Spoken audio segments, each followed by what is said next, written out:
जो वेद तर्क चतुरागम योग शास्त्रा षड्दर्शनाद्योसितान गणे परात्मा तो के विविमतिलाल्पविवेकयंशे वर्णीन सर्व विषया उलकर्म सत्तु नागार्जुनाचा स्वामी जरी एक वेळ भेटता तरी जीवेसी धरुणी ठाकता के वेळाहीना सोडिता श्री चरण दयाचे भगवान श्री चक्रधर स्वामी जय। नवरात्रों के इस उपलक्ष्य में श्री सावली मूर्ति मंदिर में रखे गए ये धर्म प्रवचन, वो धर्म प्रवचन जो हमारा जीवन बदलने में भी सहायक सिद्ध हो सकते हैं, जो हमारा जीवन बदल सकते हैं, जिससे हम उस परमात्मा के श्री चरणों को सहजता से प्राप्त कर सकते हैं, जिन श्री चरणों को किसी भी साधन के द्वारा, किसी भी कर्मों के द्वारा या किसी भी ग्रंथों के द्वारा प्राप्त नहीं किया जा सकता। हम ऐसे 4 पात्रों का के बारे में जान चुके हैं, जो पात्र सहजता से भगवान के पास आते हैं और जैसे ही भगवान के पास आते हैं वैसे ही भगवान के हो जाते हैं, क्योंकि परमात्मा एक ऐसा तत्व है जो कहता है कि तू मेरी तरफ अगर थोड़ा भी आने का प्रयास करेगा तो मैं तुझे ऐसे ही उठा लूंगा जिस तरह से भगवान साधा को हमने श्रवण किया कि जैसे साधा ने पुकारा तो भगवान श्री चक्रधर स्वामी नदी के उस किनारे पर हैं और भगवान अपनी बांह आगे कर लेते हैं। भगवान कहते हैं कि साधा तुमने मेरे को आवाज दी है तो ये लो मेरा हाथ पकड़ो। हाथ टच नहीं होता फिर भी साधा नदी के उस पार पहुंच जाती है। भगवान को साधा उस समय यही प्रश्न करती है, महाराज ऐसा क्यों होता है? भगवान कहते हैं ये जीव जो है, ये जीव जो है ये अधोमुख है। क्यों? क्योंकि इसके अंदर 3 प्रकार की मतियां हैं, अधमति, अधगति, अधरति होने के कारण ये उस परमात्मा तक पहुंचता ही नहीं, उस परमात्मा तक हमारी आवाज ही नहीं पहुंचती। हम सुख और दुख के घेरों में ही बंधे हुए इस संसार से बंधे चले जाते हैं और इन सुख और दुखों से इस संसार में जो कुछ वस्तुएं हैं उन वस्तुओं के द्वारा ही हम परमात्मा को पाना चाहते हैं। साधनदाता भगवान श्री चक्रधर प्रभु एक पशु का दृष्टांत देते हुए इसी बात को और समझाने का प्रयास करते हैं कि ये एक पशु अपने कीले से बना हुआ खुलना चाहता है। गर्मी के दिन है, उसको प्यास लगी है और घर का मालिक कहीं दूर गया हुआ है। पशु प्यास से तृप्त है, वो पानी पीने के लिए वो ये चाहता है कि मैं खुलूं और उसी कीले के इर्द गिर्द घूमता है। लेकिन भगवान कहते हैं कि अगर वो चाहे भी खुलना तो वो खुल नहीं सकता। उल्टा वो उस किले के इर्द गिर्द घूमता घूमता अपने पाश को और टाइट कर देगा और बंध जाएगा और यहां तक कि उसकी उस क्षण में मृत्यु भी हो सकती है। भगवान कहते हैं कि अगर उस घर का मालिक, उस पशु का मालिक उसको देख ले तो वो खोल दे तो वो पशु बच सकता है, या उस पशु के मालिक के जो बच्चे हैं वो देख लें तो उसके द्वारा वो खुल सकता है। भगवान ने ये दृष्टांत दिया। भगवान कहते हैं उसी तरह से ये जीव जो है ये अपने चतुर्विध कर्मों के द्वारा अपने इस कीले के इर्द गिर्द ही घूमता है और उन्हीं में से वो ढूंढना चाहता है कि मैं खुल जाऊं, लेकिन उसको उस खुलने के लिए क्या होना चाहिए कि जैसे उस पशु के मालिक ने अपने पशु को देखा कि मेरा पशु तप्त है, पानी से व्याकुल है, और वो उसको खोलता है, उसी तरह से भगवान कहते हैं कि हमारी आवाज में इतना दम होना चाहिए कि वो भगवान के पास पहुंचे, वो भगवान तक पहुंचे। और वो भगवान तक तभी पहुंचती है जब हम चतुर्विध कर्मों के इस चक्रव्यूह से मुक्त होते हैं। भगवान श्री कृष्णचंद्र गीता में यही बात अर्जुन को समझाने का प्रयास करते हैं। भगवान श्री कृष्ण कहते हैं कि अर्जुन, ये जीव चतुर्विध कर्म फलों को प्राप्त ही क्यों होता है? उसके पीछे का एक बहुत बड़ा कारण है कि वो अपने आप को कर्ता मान बैठता है। वो ये समझ बैठता है कि सब कुछ मैं ही करता हूं, लेकिन वो ये नहीं जानता कि मेरे किए कुछ नहीं, परमात्मा के किए ही सब कुछ हो सकता है। और अर्जुन, जब तक ये जीव अपने आप में से कर्ता भाव नहीं निकालता, तब तक ये चतुर्विध कर्म फलों में बंधा ही रहेगा। जैसे भगवान श्री चक्रधर प्रभु कहते हैं, मद जीव चतुर्विध कर्म फला जाती, स्वर्ग नरक कर्म भूमि मोक्ष याते चतुर्विध कर्म फल बोलिए। ऐसे 4 प्रकार के कर्म फलों को भगवान ने निरूपण करते हुए ये बतलाया कि अगर इन चारों से मुक्त होना चाहता है तू, तो तेरे को कौन सा ऐसा योग करना होगा, कौन सा ऐसा कर्म करना होगा जिससे वो परमात्मा तेरे से प्रसन्न हो जाए और तू ये चारों कर्मों से मुक्त हो जाए। ये 4 प्रकार के कर्मों से भगवान कहते हैं कि उसके लिए तुझे यद करोषि यदश्नासी यत्न होसी तदासी यत्र पश्यसि कौन्तेय तत्कुरुष्व मदर्पणम।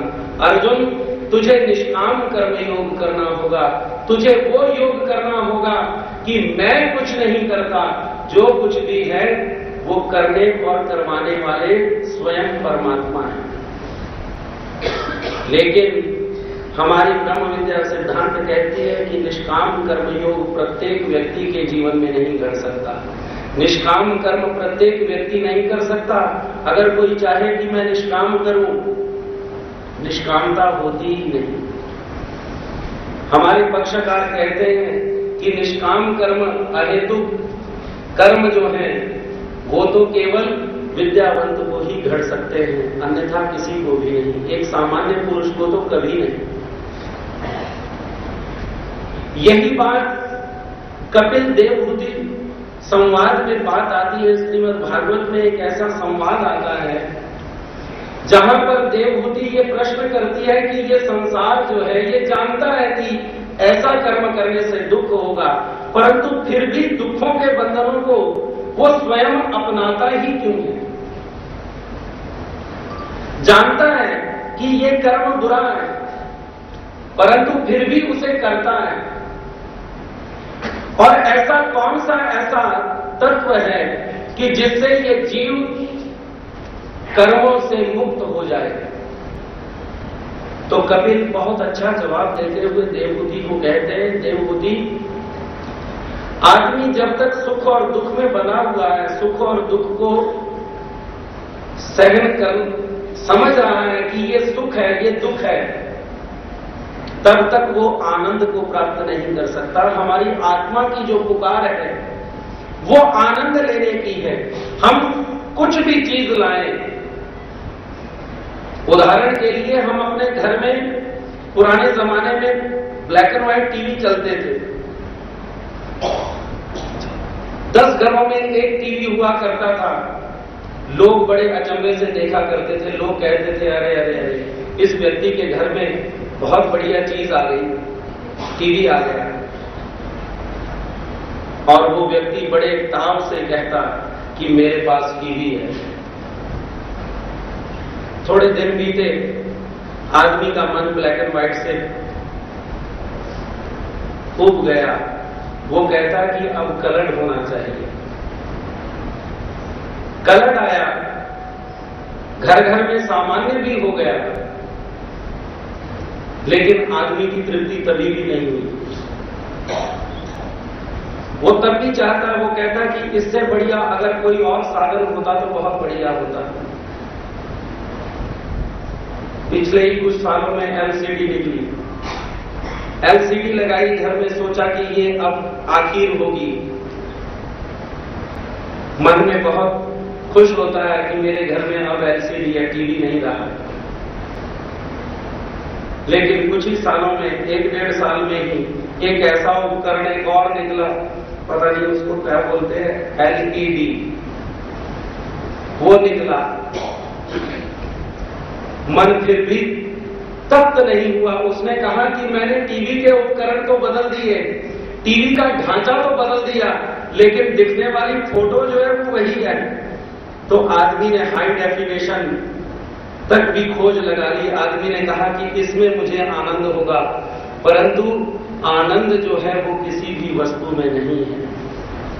कपिल कहते हैं कि इस संसार में अगर कोई व्यक्ति आनंद ढूंढ रहा हो तो वो आनंद उसे मिल नहीं सकता। वो कहते हैं कि आत्मा की पुकार जो है वो क्या है? आनंद चाहता है। किसी भी वस्तु में वो आनंद चाहता है, आनंद ढूंढता है। परंतु दुख की बात यह है कि वो उन चीजों में आनंद ढूंढता है जिन चीजों में पर्यायवाची शब्द जुड़े हुए हैं। सुख और दुख ये दोनों जुड़े हुए हैं। भगवान श्री कृष्ण गीता में अर्जुन को बतलाते हैं, अर्जुन सुख और दुख ये दोनों जुड़े हुए हैं। परिवर्तन जो है वो संसार का नियम है। आदमी अगर बचपन में है तो उसको जवानी आती है, जवानी के बाद बुढ़ापा आता है। वो हमारे को ज्ञान करवाता है कि तू बदल रहा है, आनंद को खोज। लेकिन ये जीव अपनी सारी उम्र जो है वो भौतिक वस्तुओं में से ही आनंद ढूंढने में गुजार देता है, सुख और दुख के बंधनों में बंध जाता है। अगर ये आनंद को चाहता है तो उसे अपने आत्म स्वरूप का ज्ञान होना आवश्यक है। और यही बात हमारे साधनदाता भगवान श्री चक्रधर प्रभु जी ने भी कही है कि अगर ये जीव मुक्त होना चाहता है, अगर ये जीव आनंदमय महसूस करना चाहता है तो उसे आत्मज्ञान की आवश्यकता है। भगवान अपने सूत्र में कहते हैं आत्मज्ञानी मोक्ष। जब इस जीव को अपने आत्म स्वरूप का ज्ञान होता है तभी ये जीव मुक्त हो सकता है। राजा भर्तृहरि कहते हैं कि मेरा सारा जीवन जो है वो सुख को अर्जित करने में चला गया, लेकिन आखिर में मुझे दुख ही प्राप्त हुआ। रोगे भोगे रोग भयम कुले च्युति भयम। जो व्यक्ति आदमी भोगता है और भोग से रोग की निष्पत्ति होती है। अच्छे कुल में जन्म लेकर के आदमी अगर कहे कि मैं संतुष्ट हूं तो उस कुल से मेरा पतन ना हो जाए, आदमी को ये भय है। अगर आदमी स्वर्ग तक पहुंच जाता है तो भी उसको भय है कि मेरा इस फल से पतन ना हो जाए। अगर व्यक्ति ऐसे करते करते, भगवान श्री चक्रधर प्रभु कहते हैं कि अगर ये चैतन्य माया तक भी चला जाता है, वहां तक भी जाकर के इसे संतुष्टता नहीं है, वहां पर भी जाकर के इसको फिर दोबारा इसी मृत्यु लोक में आना पड़ता है। लेकिन आदमी अगर चाहे तो ज्ञान को अर्जित करना, तो उसके लिए प्रथम कारण भगवान ने यही बतलाया कि यहीं से, कर्म भूमि से ही आपको ज्ञान भी हो सकता है। कोई भी जीव अगर चाहे कि मैं कहीं भी बैठ करके इस ब्रह्म ज्ञान को प्राप्त कर सकता हूं, तो भगवान ने जो 7 अधिकार बतलाए जीव के, उन 7 अधिकारों में ये बात भी आई कि सबसे पहले वो जीव कर्म भूमि में होना चाहिए। अर्थात कि हमें यहीं से परमात्मा को भी जोड़ना है। वो कैसे? वो हम गत 4 दिवसों से श्रवण कर रहे हैं और आज जिस पात्र के बारे में हम जानेंगे उसने संसार में देखा कि ये संसार जो है ये दुख रूप है, पाप मूल है और अनित्य है। ये तीनों चीजों का उसे ज्ञान हुआ और जैसे ही वो भगवान के पास पहुंचा तो वो भव से पार हो गया। वो पारस से जैसे ही स्पर्श हुआ लोहा तो वो स्वर्ण हो गया। ऐसा पात्र जिसका नाम था माई बाईसा। माई बाईसा एक ऐसा पात्र जो भगवान के पास आई ऐसे दुखी होकर के कि उसके जीवन में जो रस है वो रस समाप्त हो चुका है। जीने की आशा जो है वो समाप्त हो चुकी है। मन में यही आस है अब शेष रही कि मैं आत्महत्या कर लूं, मैं मर जाऊं। वो क्यों? क्योंकि उस माता का जो पति था वो मृत्यु को प्राप्त हो गया, मर गया। उसका जो पुत्र था वो भी मारा गया। उसकी 2 बेटियां और थीं। एक बेटी जिसको मिर्गी के दौरे पड़ते थे,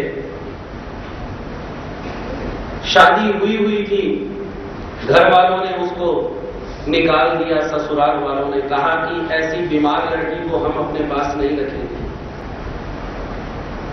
एक और लड़की, दूसरी लड़की जिसकी शादी हुई और कुछ वर्षों में ही उसका भी पति मर गया, वो भी विधवा हो गई और वो भी अपने मां के घर में ही आ गई। मन में सोचा, आदमी ने सोचा, आदमी उसी क्षण के लिए धन अर्जित करता है। दुख के क्षण में मेरा धन जो है वो मेरा साथ देगा, ऐसा सोच करके आदमी धन को अर्जित करता है। ये पात्र हमें ये बतलाता है कि आदमी दुख के क्षण में भी अगर धन को अर्जित करने के लिए ये सोचता है कि दुख के दिनों में ये पैसा मेरे काम आएगा, तो ये पात्र हमें यही बतलाता है कि जब दुख आता है तो पैसा भी अपने आप ही खत्म हो जाता है। उस क्षण में पैसा भी काम नहीं आता। जो पैसा जोड़ा हुआ था, जो पैसा अर्जित था, वो पैसा राजा ने टैक्स के रूप में उससे वापस ले लिया। अब उसकी जीने की आस खत्म हो गई क्योंकि पैसा आना ही बंद हो गया। एक दिन अपने मन में विचार करती है कि अब मैं क्या करूं, तो उसको आत्महत्या के सिवाय और दूसरा कोई रास्ता दिखाई नहीं दिया। मन में सोचा कि मेरी 2 लड़कियां हैं, एक लड़की को अपने पेट से बांधूंगी और एक लड़की को अपने पीठ से बांधूंगी और द्वारिका में जाकर के समुद्र में छलांग लगा दूंगी और आत्महत्या कर लूंगी। ऐसा विचार करके नांदेड़ के पास गांव जिसका नाम है वसमत, उस वसमत गांव से निकली। उस गांव के कुछ लोग द्वारिका की ओर जा रहे थे। उस टोले के साथ वो भी शामिल हो गई। उसने भी अपने मन में विचार किया, कहा कि इनके साथ द्वारिका की यात्रा अच्छी हो जाएगी, कुछ दिन भगवान की भक्ति में भी गुजर जाएंगे, क्योंकि लोगों के साथ, धार्मिक के साथ धार्मिकता अपने आप ही निर्माण होती है। भगवान कहते हैं खरबूजे को देख के खरबूजा रंग बदलता है, उजल याचनी संगे मैगला उजले। जा रही है, रास्ते में उसके भांजे का गांव लगा। उसका भांजा जिसका नाम है सारंग पंडित, और गांव लगा पैठन, मन में विचार आया, कहा कि अब तो जिंदगी की आखिर है, जाकर के मरना है। आखिर में अपने एक भांजे को मिलती हुई जाऊं, सारंग पंडित को मिलती हुई जाऊं। सारंग पंडित के पास जाती है। सारंग पंडित ने बहुत आदर किया, सम्मान किया, कहा कि मौसी बहुत देर बाद आई,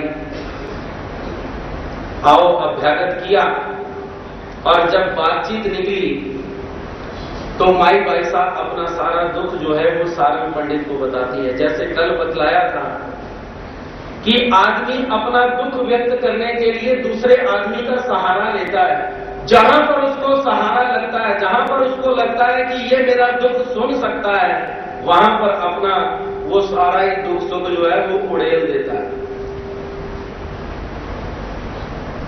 अपना दुख जो है वो सारंग पंडित को बताने लगी।